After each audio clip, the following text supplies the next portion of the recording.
nos encontramos en la ciudad deportiva de Paterna para vivir de primera mano el Real Madrid-Valencia. ¿Qué? ¿Qué pasa? ¿Que no te lo crees? Mira, ¿qué te juegas?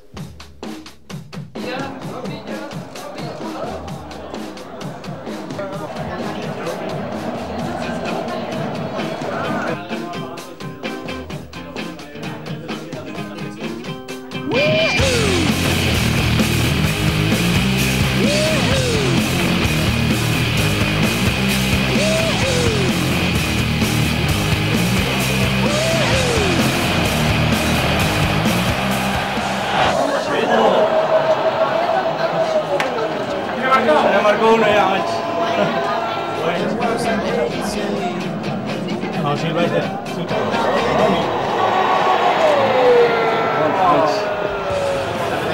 Sí, metió ya.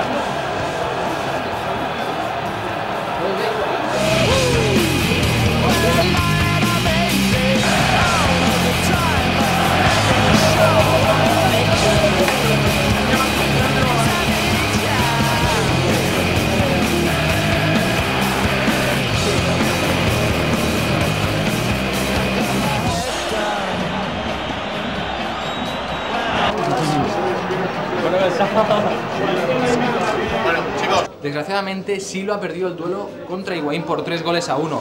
Pero es que yo aquí a mi lado tengo un chavalito que dice que va a retarme, que va a meterme una paliza, pero bueno, no sé. Vamos a ver quién es. Hombre, Daniel Paradero. Hombre, ¿cómo estás? Aquí estamos. ¿Qué me propones? Venga, un partidito. Tú juegas con el Valencia y yo con la Real. Pero la Real está en este juego. Sí, que mira. ¿Sí? Sí, míralo. A ver. ¿Esto?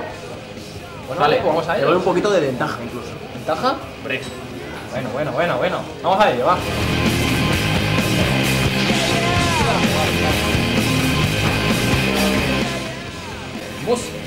Vamos. ¡Oh! Taco ahí. ¿Cómo lo busco? Vámonos a la banda. Vámonos. Corre acá. Ya. Aquí vale de todo, ¿eh?